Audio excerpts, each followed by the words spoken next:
कृपा करो राधे, कृपा करो, कृपा करो, कृपा करो राधे,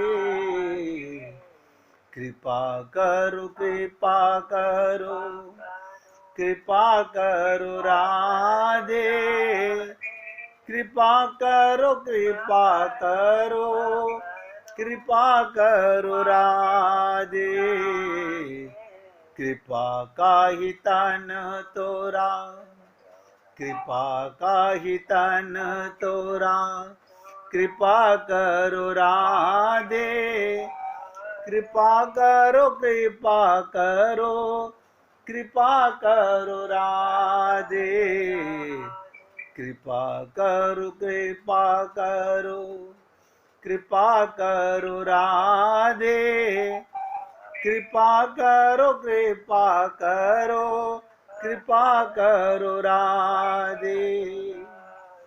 देखिए भगवान की लीलाएं अनंत हैं। ये रास की बातें बहुत गूढ़ प्रेम की बातें हैं। वो सोचिए, आप लोगों ने भागवत में सुना होगा कि एक बार ब्रह्मा जी ने, जब उन्हें पता चला कि भगवान पृथ्वी पर अवतार लेकर आए हुए हैं, गोकुल के अंदर हैं, और वहाँ नंदगांव में और अपने बाल सखाओं के साथ खेल रहे हैं, गैया चरा रहे हैं, तो ब्रह्मा की बुद्धि भी फिर गई। बुद्धि फिर गई क्या मतलब? उसकी बुद्धि भी भ्रमित हो गई। भगवान ने अपने पसंद की लीला करानी थी। अब आप सोचेंगे ऐसे कैसे लीला करानी थी? सुन लीजिएगा, अभी ताजा ताजा हृदय में बात आई है। भगवान श्री कृष्ण के सखा भगवान श्री कृष्ण बछियाओं को, बछड़ों को चराने ले जाते थे। गैयाओं को तो बाद में ले जाने लगे, लेकिन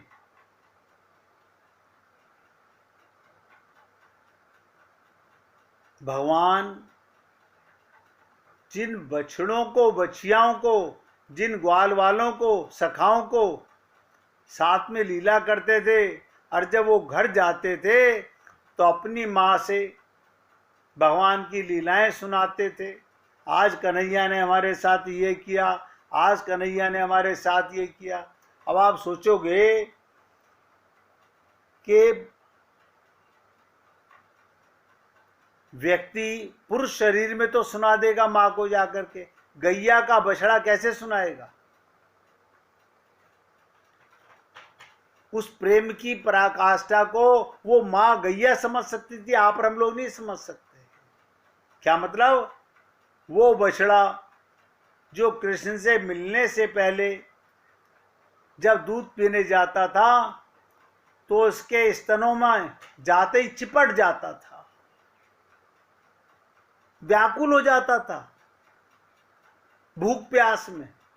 और जब भगवान श्री कृष्ण चरा करके लाते थे, वो बच्चियां और बछड़े जाकर के अपनी वाणी में, अपनी भाषा में अपनी मैया गैया को ये सब बताते थे।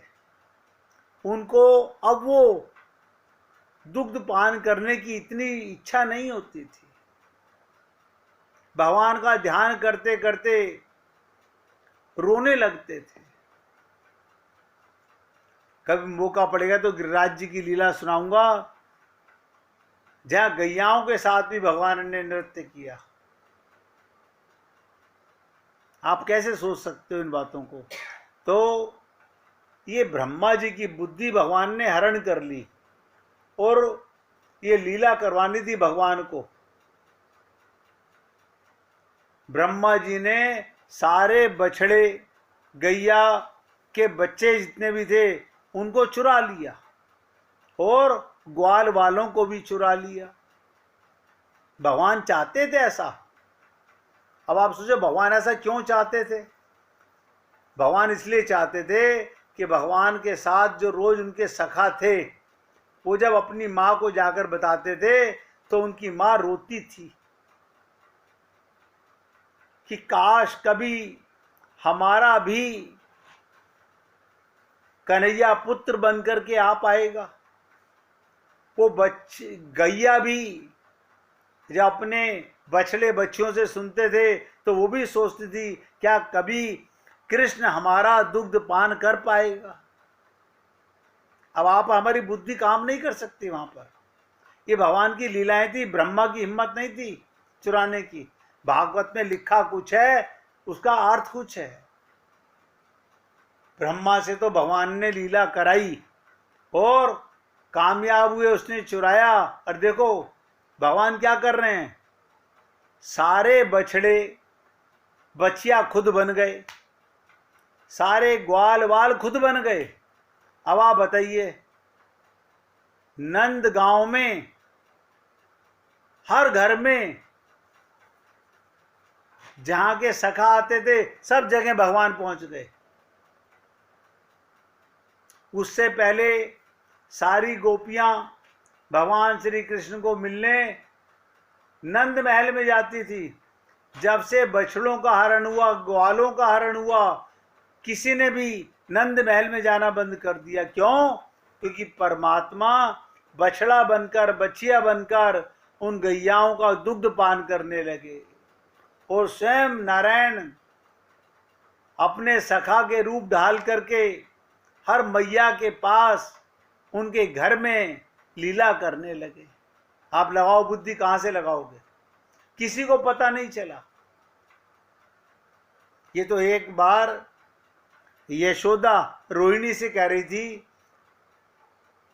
कह रही रोहिणी ऐसा क्या हो गया, पहले सारी गोपियां घर में आती थी, कृष्ण तो बलराम तो वही है, लेकिन आज ये गोपियां क्यों नहीं आती, अब क्यों नहीं आती? अब उन्हें क्या पता, हर घर में कृष्ण पहुंच गया, हर घर में भगवान की लीला होने लगी। अब आप सोचिए, जो मैया अपने पुत्र को खाना बनाती थी, आज कृष्ण उसका भोजन पा रहे हैं।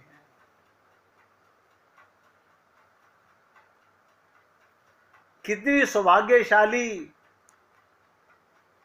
वहां की स्त्रियां होंगी, गोपियां होंगी, जिनके घर में भगवान स्वयं रूप बदल करके पहुंचे। और जब भगवान ने कहा वासुदेव सर्वम,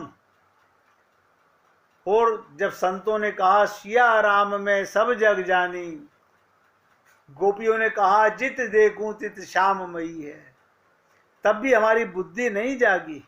आपके घर में, परिवार में, सब जगह, अड़ोस में, पड़ोस में सब भगवान ही आए हुए हैं। आप और हम लोग बुद्धि से देखते हैं, ये मेरा और ये तेरा, ये पाप है हम लोगों का।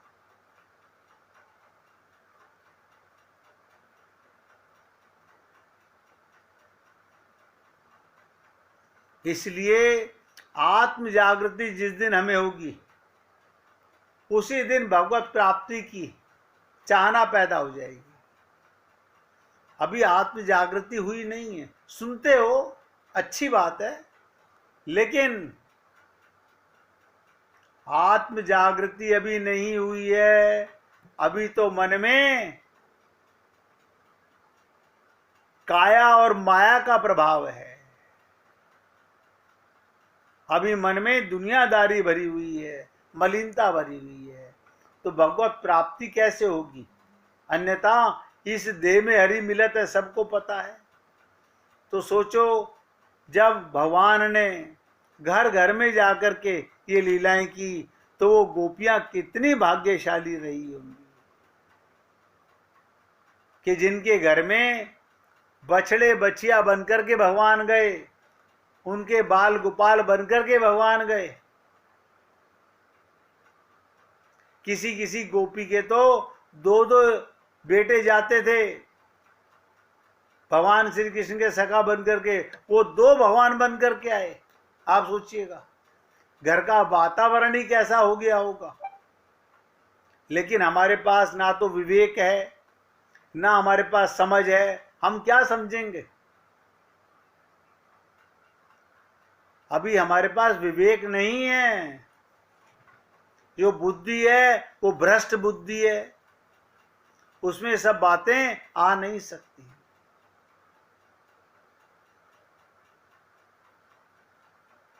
ये जो लीलाएं हैं, रास की बातें हैं, अभी कल चर्चा करूंगा।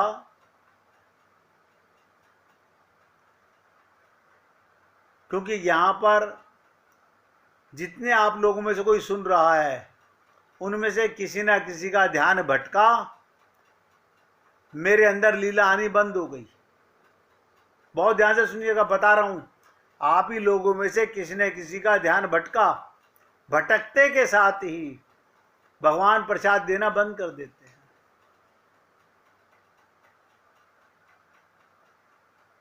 कल कोशिश करूंगा, रोज निवेदन करता हूं, यानी भगवान के रास की लीला सुनने के लिए भी हमारा मन एकाग्र नहीं हो पाता।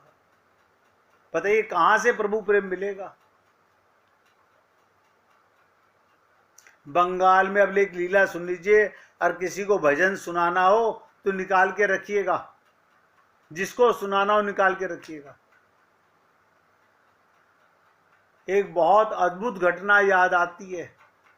एक कथा पढ़ रहा था मैं कभी, कि बंगाल में एक बहुत अनूठे सन्यासी हुए, युक्तेश्वर गिरी उनका नाम था, युक्तेश्वर गिरी। वे योगानंद के गुरु थे। योगानंद ने पश्चिम में बहुत ख्याति पाई थी, अद्भुत आदमी थे। ऐसा हुआ एक दिन की गिरी का एक शिष्य गांव में गया कि किसी शैतान आदमी ने उसको परेशान किया। क्या परेशान किया? पत्थर मारा, मारपीट भी कर दी। वो ये सोचकर कि मैं सन्यासी हूं, क्या उत्तर देना, चुपचाप वापस लौट आया। गुरु का ज्ञान था कि किसी का कोई पत्थर भी मारे तो जवाब नहीं देना।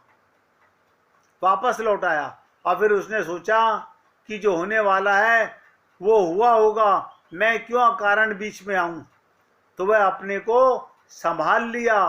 सिर पर चोट आ गई, खून भी थोड़ा निकल गया, खरोच भी लग गई, लेकिन ये मानकर कि जो होना था वो हो गया, वो भूल गया।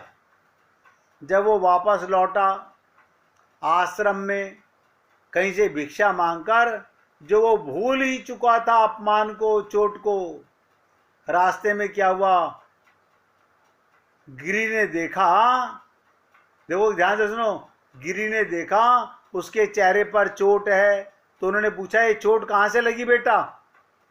तो वह एकदम से ख्याल आया, उसे ख्याल ही नहीं था कौन सी चोट, वो भूल गया। फिर उसे ख्याल आया, उसने कहा गुरुदेव आपने अच्छी याद दिलाई, रास्ते में एक आदमी ने मुझे मारा। तो गिरी ने पूछा गुरु ने, लेकिन तू भूल गया इतनी जल्दी? देखिएगा, आप और हम लोग तो दुश्मनी पाल लेते हैं खानदानी, अभी ताजा ताजा चोट भूल गया। ये गुरु का ज्ञान है। तो उसने कहा मैंने सोचा जो होना था वो हो गया, और जो होना ही था वो हो गया, उसको याद क्या रखना। अतीत भी निश्चिंत से भर जाता है, भविष्य भी। लेकिन एक और बड़ी बात इस घटना में आगे ध्यान से सुनिएगा। गिरी ने उसको कहा लेकिन तूने अपने को रोका तो नहीं था? जब तुझे मार रहा था तूने क्या किया? ध्यान से सुनो, जब वो तुझे मार रहा था तूने क्या किया? तो उसने कहा कि एक क्षण तो मुझे ख्याल आया कि मैं भी लगा दूं एक झापड़, फिर मैंने अपने को रोका कि जो हो रहा है होने दो। तो गिरी ने कहा कि फिर तूने ठीक नहीं किया, फिर तूने थोड़ा थोड़ा रोका, जो हो रहा था वो पूरा नहीं होने दिया। तूने थोड़ी बाधा डाली, उस आदमी के कर्म में तूने बाधा डाल दी। गुरु का ज्ञान कितना गहरा होता है हम समझ नहीं पाते। उसने कहा मैंने बाधा डाली, मैंने उसको मारा नहीं, और मैंने कुछ किया नहीं, क्या आप कहते हो मुझे मारना था? गिरी ने कहा, मैं ये कुछ नहीं कहता, मैं कहता हूं जो होना था वो होने देता, तू वापस जा, क्योंकि तू भी निमित्त था, कोई और उसे मार रहा होगा, तू जा, तेरी जगह कोई और उससे बदला ले रहा होगा। और बड़े मजे की बात, वो सन्यासी वापस गया, वो आदमी बाजार में पिट रहा था। देखो कमाल की चीज, अगर तुमने किसी से बदला नहीं लिया तो परमात्मा उसका बदला जरूर लेता है। लौटकर वो गिरी के पैरों में, गुरु के पैरों में गिर पड़ा और उसने कहा, क्या ये क्या मामला था? तो गुरुदेव बोले, जो तू नहीं कर पाया वो कोई और कर रहा है, तू क्या सोचता है तेरे बिना नाटक बंद हो जाएगा? तू निमित्त था। ऐसे ही मैंने आपको बताया, ब्रह्मा जी तो केवल भगवान की लीलाओं में निमित्त बने थे। बड़ी अजीब बात है ये, और सामान्य नीति के नियमों के पार चली जाती है। इसलिए हे पुण्य आत्माओं, जो कुछ हो रहा है बस निमित्त बन के देखते रहो, किसी का विरोध मत करो, किसी के प्रति मन में दुर्भावना मत लाओ।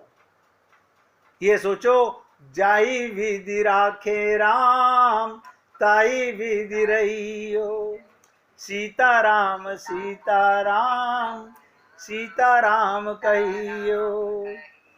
मैं अपने सत्संग को यहाँ विराम दे रहा हूँ। मिसिज मेहरा भजन सुनाना चाहती हैं, उनके मुखारबिंद से आप सब लोग भजन का आनंद लीजिए। सुनाइए देवी जी।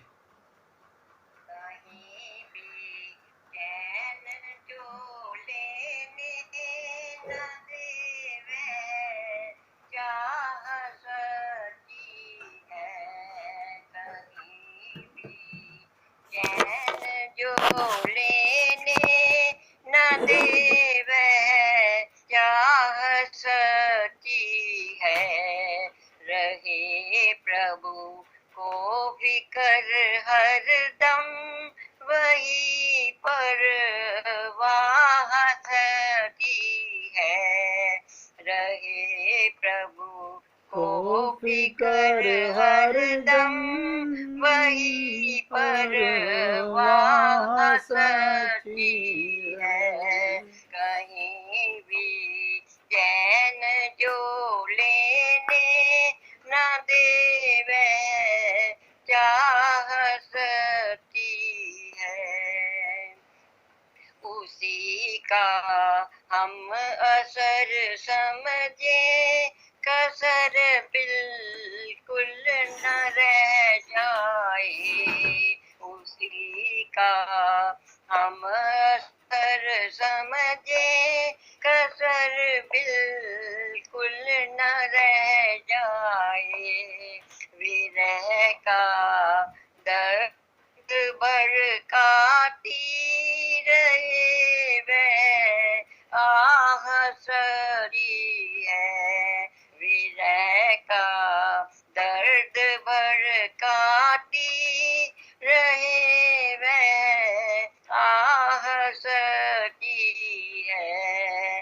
कहीं भी चैन जो लेने न देवे चाह सकती है। बहुत कुछ पाठ पूजा और तप व्रत करके ये समझे, बहुत कुछ पाठ पूजा और तप व्रत करके ये समझे, विकल हो करके रोना ही मिलन की राह सही है, विकल हो करके रोना ही मिलन की राह सही है, कहीं भी चैन जो लेने न न देवे। चाह सती है कहीं भी चैन जो लेने न देवे। चाह सती है रहे प्रभु को फिकर हरदम वही परवाह सती है। रहे प्रभु को फिकर हरदम वही परवाह सती है।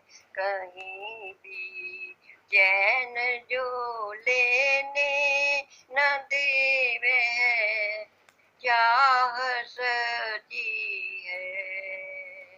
बोलिए वृंदावन बिहारी लाल की जय।